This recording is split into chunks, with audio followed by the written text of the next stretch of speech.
Hello বন্ধুরা, আশা করছি আপনারা সকলেই ভালো আছেন।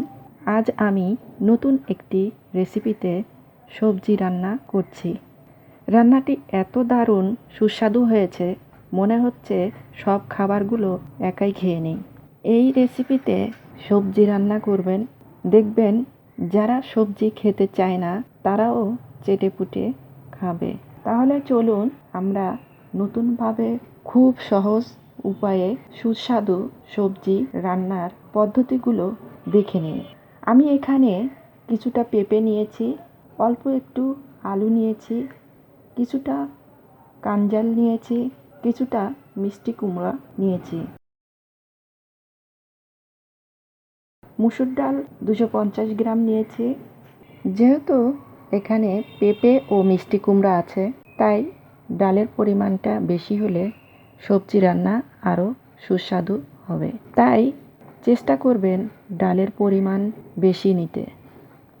এখানে বড় সাইজের 2টি পেঁয়াজ রয়েছে, 2টি তেজপাতা রয়েছে, কাঁচামরিচ নিয়েছি 7-8টি, 2টি শুকনো মরিচ, পাঁচফোড়ন নিয়েছি হাফ চামচ, জিরা নিয়েছি হাফ চামচ।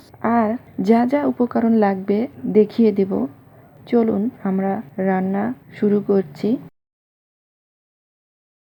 আমি একটি প্রেসার কুকার নিয়ে নিচ্ছি, পেঁয়াজ নিয়ে নিচ্ছি একটি, কাঁচামরিচ 4-5টি, 1 চামচ পরিমাণ ধনে গুঁড়ো, শুকনো মরিচ গুঁড়ো পরিমাণ মতন, 1 চামচ পরিমাণ হলুদ গুঁড়ো।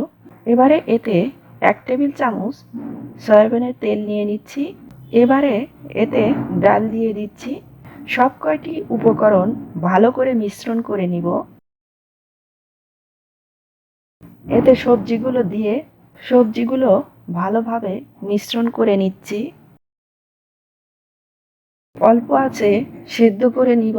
আমি 3 মিনিট সেদ্ধ করে নিয়েছি। 3 মিনিট পরে চলে এসেছি। এবারে সামান্য পরিমাণ পানি দিয়ে দিচ্ছি। আমি এখানে গরম পানি ব্যবহার করেছি, আপনারাও গরম পানি ব্যবহার করবেন। এবারে অল্প নেড়ে দিয়ে ঢেকে দিচ্ছি এবং একটি সিটি দিয়ে নেব।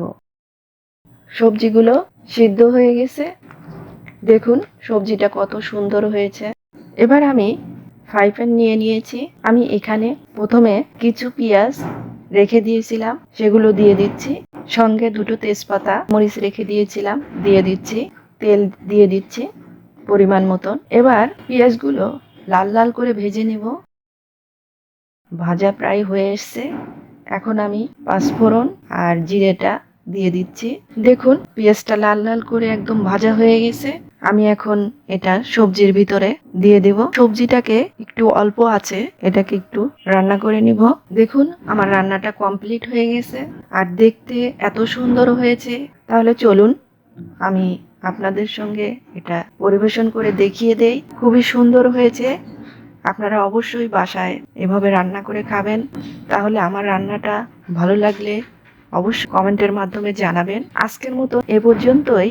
নেক্সট ভিডিওতে নতুন কোনো রেসিপি নিয়ে আপনাদের মাঝে উপস্থিত হব। সে পর্যন্ত ভালো থাকবেন, সুস্থ থাকবেন। Thank you.